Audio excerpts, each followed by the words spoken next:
Siapa yang...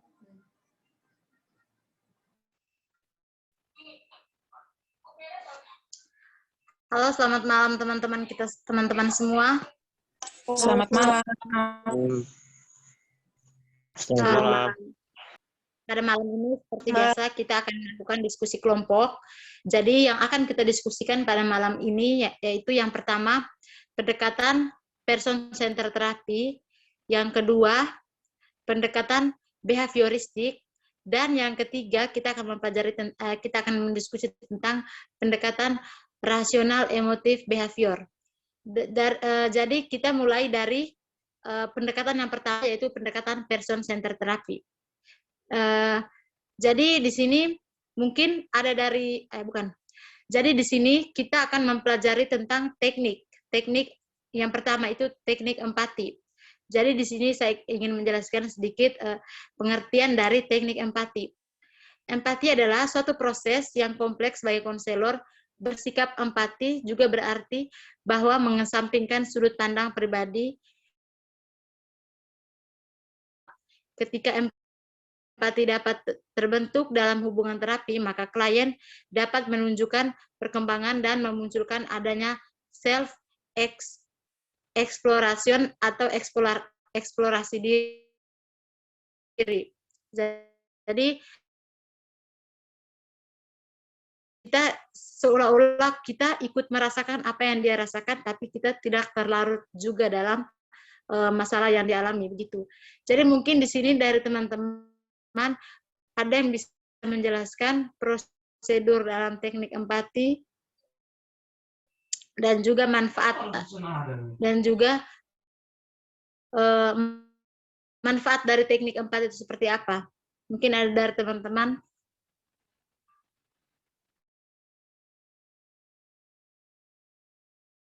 Baik, saya akan membahas tentang latihan atau prosedur person centered therapy. Yang pertama itu klien datang untuk konselor mendorong klien untuk mengungkapkan perasaan secara bebas dan berkaitan secara tulus, menerima dan menjernihkan perasaan klien yang sifatnya negatif dengan memberikan respon yang tulus dan menjernihkan kembali perasaan klien. Setelah perasaan negatif klien terungkapkan, maka secara psikologis bebannya mulai berkurang. Yang kelima, konselor menerima perasaan positif yang diungkapkan oleh klien, perkembangan terhadap wawasan mengenai dirinya dan pemahaman serta penerimaan diri tersebut. Yang ketujuh, apabila klien telah memiliki pemahaman terhadap masalahnya dan menerimanya, maka klien mulai membuat keputusan untuk melangkah memikirkan tindakan selanjutnya. Terima kasih. Baik, terima kasih kepada teman Jumira yang sudah memberikan penjelasan tentang prosedur dalam teknik dalam pendekatan ini. Kemudian yang berikut saya meminta kesediaan dari teman-teman, mungkin ada yang bisa menjelaskan tentang manfaat. Saya, teman. Baik, saya persilahkan. Baik, terima kasih atas kesempatan yang diberikan. Di sini saya akan menjelaskan tentang manfaat dari teknik empati. Yang pertama, membangun hubungan sosial. Yang kedua, mengatur emosi diri sendiri. Yang ketiga, melatih perilaku tolong-menolong. Itu mungkin dari saya, teman. Saya kembalikan. Terima kasih teman kepada teman Bergita Ida. Baik, kepada teman Vin, saya persilahkan. Baik, saya ingin menambahkan sedikit. Jadi di bagian manfaat itu, dengan adanya sikap empati, konselor kepada konseli secara terbuka dan jujur akan menceritakan permasalahan yang dihadapi dan secara utuh ikut serta dalam pelaksanaan konseling, sehingga proses konseling pun menjadi lebih efektif. Baik, itu saja dari saya. Terima kasih. Baik, terima kasih Mungkin saya rasa semuanya sudah cukup mengerti tentang manfaat. Jadi sekarang kita masuk ke contoh dialog. Contoh dialog 4 itu seperti apa? Mungkin ada dari teman-teman yang bisa menjelaskan?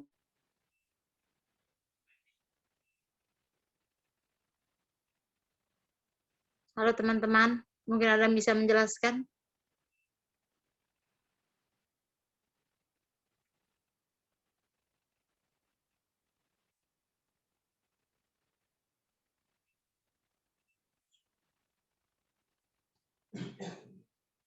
Mungkin ada yang bisa menjelaskan tentang contoh dialog. Saya teman. Kepada teman Vin, saya persilahkan. Baik, kalau yang saya punya sini empati dibagi menjadi dua, yaitu empati primer dan empati tingkat tinggi. Jadi contoh dialog empati primernya itu seperti kayak kita konselor itu kita berkata kepada konseli bahwa saya mengerti keinginan Anda, itu adalah sebuah kalimat contoh empati primer.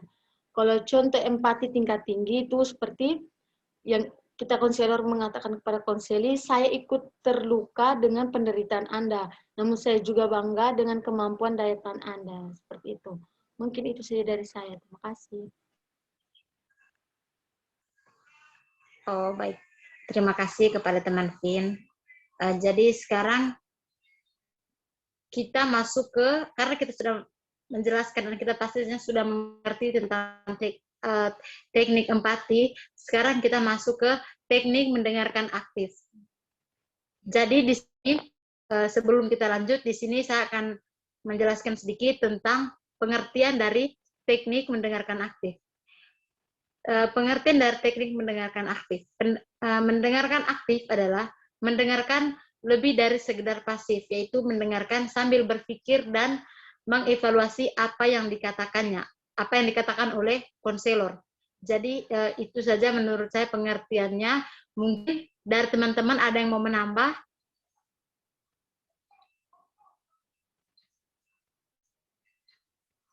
Kalau misalnya ada yang mau menambah, berarti kita masuk ke latihan atau prosedur. Di sini mungkin ada yang bisa menjelaskan kepada teman-teman bagaimana latihan atau prosedur dalam teknik ini.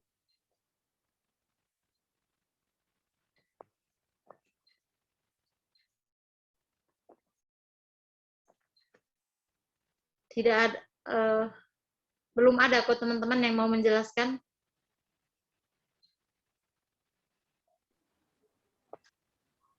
Saya teman. Baik, kepada teman Vin, saya persilakan kepada teman Vin. Baik, kalau dari saya, latihan atau prosedur untuk mendengarkan aktif sini ada 3 bagian. Yang pertama itu mengamati, yaitu memperhatikan dengan saksama pesan verbal dan nonverbal yang nampak maupun tersembunyi dari konseli. Yang kedua itu harus memahami, jadi menganalisa dan menerima apa yang dirasakan dan dialami oleh konseli. Dan yang terakhir menanggapi, yaitu memberikan umpan balik secara verbal dan nonverbal dengan tepat yang menunjukkan bahwa konselor mendengarkan dengan baik dan memahami pesan yang disampaikan konseli. Mungkin itu saja dari saya. Terima kasih. Baik, terima kasih kepada teman Vin. Sekarang waktunya kita masuk ke manfaat dari teknik mendengarkan aktif itu apa? Mungkin ada dari teman-teman yang bisa memberikan penjelasan. Baik. Saya. Baik. Saya persilakan kepada teman Jumira. Baik, di sini manfaatnya itu ada 5. Yang pertama, terbiasa mendengarkan orang lain, dapat membuat kita lebih fokus, melatih kesabaran, memilih banyak cerita yang bisa dipelajari untuk kehidupan, memiliki sifat simpati yang lebih tinggi, dan yang kelima yang terakhir, mengasah diri untuk berpikir kritis. Terima kasih. Terima kasih kepada teman Jumira Daud yang sudah membantu kita menjelaskan tentang manfaat dari teknik mendengarkan aktif. Mungkin ada tambahan dari teman Bergita? Sudah pas, teman. Baik, terima kasih. Jadi kita sudah mengetahui tentang manfaat dari teknik ini. Kemudian sekarang kita masuk ke contoh dialog dari teknik mendengarkan aktif itu seperti apa. Mungkin ada teman-teman yang bisa menjelaskan?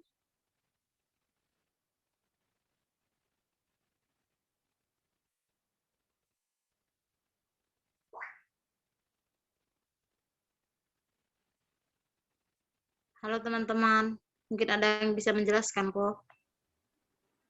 Bisa. Baik, bagus sekali teman Vin, saya persilahkan. Baik, kalau contoh dialog dari saya, itu setelah kita sebagai konselor mendengarkan konseli, kita memberikan respon yang dapat mendorong konseli untuk terus menceritakan permasalahannya. Jadi respon-respon tersebut antara lain menganggukkan kepala dan mengatakan, oh iya, seperti kita menganggukkan kepala, oh iya, terus benar begitu, lalu atau kita bilang, oke, saya sudah mengerti. Akan tetapi, kita perlu bijaksana dalam menggunakan kata-kata yang tadi sudah saya sebutkan, yang sesuai dengan situasi yang terjadi. Terima kasih. Baik, terima kasih kepada teman Vin. Sekarang kita masuk ke teknik penghargaan positif. Jadi, di sini saya akan menjelaskan sedikit tentang teknik penghargaan positif. Jadi, pengertiannya adalah berkembang atau tidaknya diri itu tergantung pada cinta yang diterima pada masa kecil. Pada waktu berkembang anak belajar membutuhkan cinta, dan setiap anak selalu terdorong untuk mencari positif. Anak yang menemukan kepuasan yang cukup kalau dia menerima kasih sayang, cinta, dan persetujuan dari orang lain, dan akan merasa kecewa jika tidak menerima kasih sayangnya. Jadi di sini teknik penghargaan itu misalnya seorang anak akan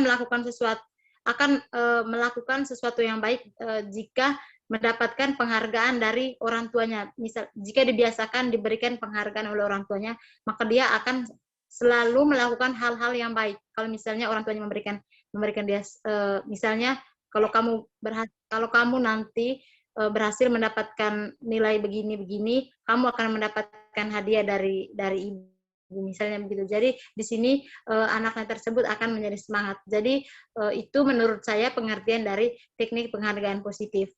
Mungkin ada dari teman-teman lain yang mau menjelaskan, atau mungkin ada yang berbeda dari saya punya penjelasan, bisa dipersilahkan.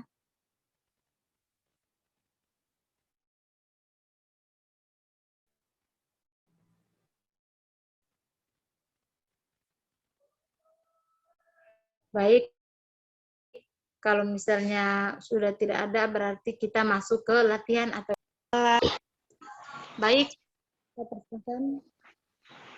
Yang pertama, pendidik harus memastikan bahwa ia mengenal peserta didiknya dengan baik, sehingga pendidik dapat memberikan dialog yang tepat. Yang kedua, penghargaan harus diberikan karena alasan objektif bukan subjektif. Yang ketiga, penghargaan harusnya bersifat fair dalam arti tidak terlalu sering.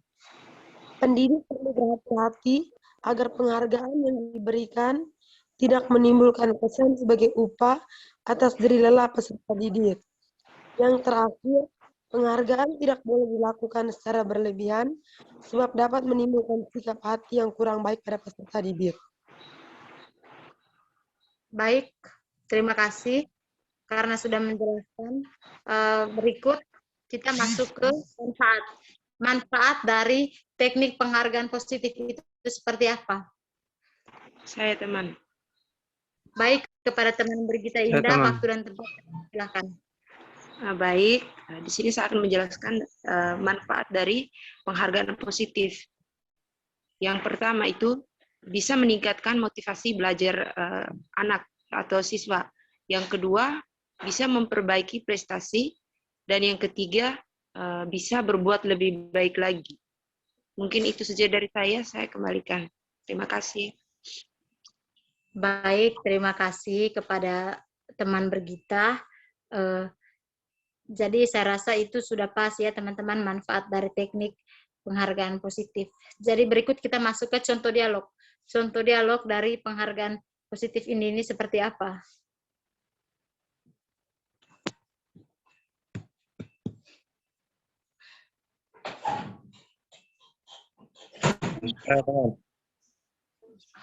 Baik, kepada teman Ento saya persilahkan.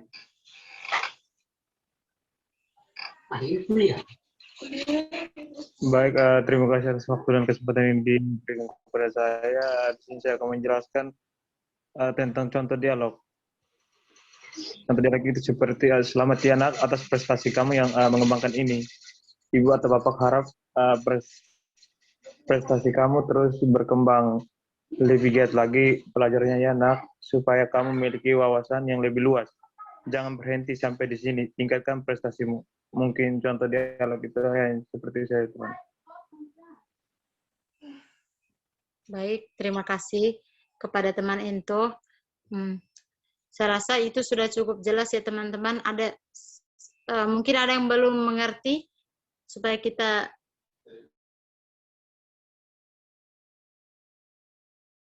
mendiskusikan bersama-sama.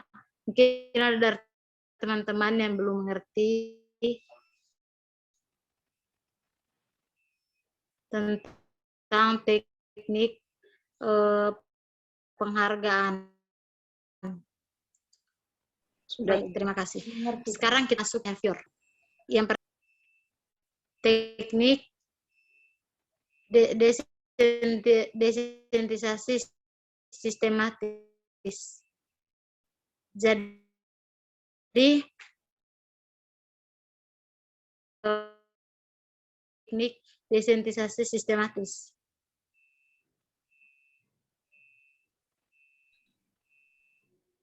Saya mungkin bisa tambahkan sedikit.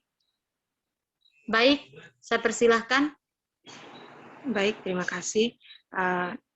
Kalau menurut saya, pengertian dari teknik desensitisasi sistematis adalah teknik yang digunakan untuk melemahkan respon terhadap stimulus yang tidak menyenangkan dan mengenalkan stimulus yang menyenangkan. Mungkin itu dari saya, terima kasih.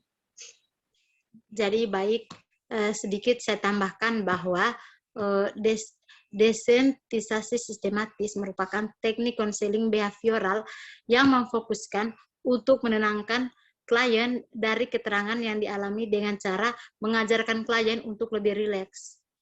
Jadi mungkin ini nih berkaitan dengan posisi duduk atau seperti apa begitu bentuk posisi duduk kita, cara kita mendengarkan konselor, mungkin seperti itu. Jadi berikutnya kita akan mendiskusikan tentang latihan atau prosedur dalam teknik ini. Mungkin ada dari teman-teman Saya teman. yang bisa baik, saya persilahkan. Latihan atau prosedur yang pertama, konselor menganalisis tingkah laku yang menimbulkan kecemasan pada konseli. Yang kedua, menyusun hierarki secara bersama antara konselor dan konseli mengenai situasi yang menimbulkan tingkat paling tinggi. Ketiga, memberikan latihan relaksasi otot dimulai dari lengan sampai dengan kaki, yakni secara spesifik dimulai dari lengan, kepala, leher, bahu, dan bagian belakang, perut, dada, serta anggota badan bagian bawah, dan lainnya. Yang keempat, konseli diminta membayangi situasi-situasi yang nyaman dan menyenangkan. Yang kelima, siswa diminta menutup mata dan membayangkan situasi atau hal yang mencemaskan dari tingkat yang paling tinggi, tingkat yang paling rendah ke yang paling tinggi. Terima kasih. Baik, terima kasih kepada teman yang sudah mau menjelaskan. Mungkin ada yang bisa menjelaskan tentang manfaat dari teknik ini? Saya kawan. Baik, bagus sekali. Kepada teman saya persilahkan. Baik, terima kasih atas kesempatan yang diberikan kepada saya. Saya akan menjelaskan manfaat dari teknik destinasi sistematis. Yang pertama, menenangkan klien dengan ketegangan yang dialami dengan cara mengajarkan klien dengan rileks. Yang kedua, mengurangi sistematis emosional yang berkaitan dengan klien pribadi. Yang ketiga, menghapus tingkah laku negatif seperti kecemasan. Terima kasih. Baik, mungkin bisa disertakan dengan contoh dialog, teman.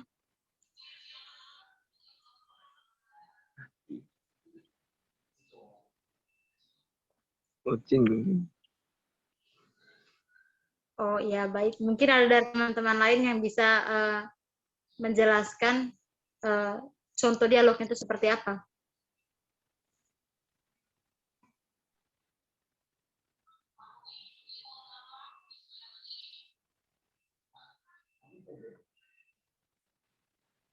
Halo teman-teman. Saya teman. Baik, kepada teman Vin, saya persilahkan.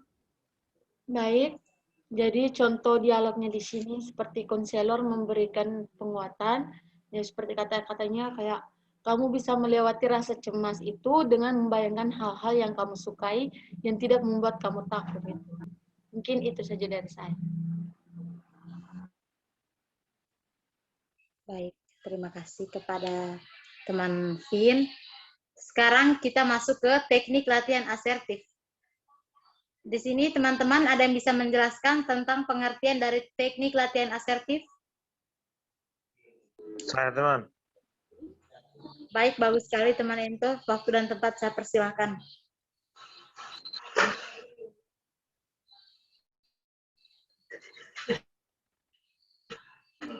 Baik, terima kasih. Di sini saya akan menjelaskan tentang pengertian teknik latihan asertif. Latihan asertif merupakan latihan keterampilan sosial yang diberikan pada individu yang diganggu kecemasan, tidak mampu mempertahankan hak-haknya, terlalu lemah, membiarkan orang lain merongrong dirinya, tidak mampu mengekspresikan amarahnya dengan benar dan cepat tersinggung. Mungkin dari saya hanya itu saja, teman. Terima kasih. Baik, terima kasih kepada teman Teofilo yang sudah mau menjelaskan kepada kita tentang pengertian dari teknik latihan asertif. Sekarang kita masuk ke latihan atau prosedur dari teknik latihan asertif. Mungkin dari teman-teman ada yang bisa menjelaskan?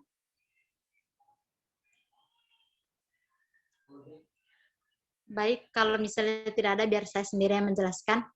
Yang pertama, rasional strategi, yaitu konselor memberikan rasional atau menjelaskan maksud penggunaan strategi konselor, memberikan overview tahap-tahap implementasi strategi. Yang kedua, identifikasi keadaan yang menimbulkan persoalan, yaitu konselor meminta klien menceritakan segala secara terbuka permasalahan yang dihadapi dan sesuatu yang dilakukan atau dipikirkan pada saat permasalahan timbul.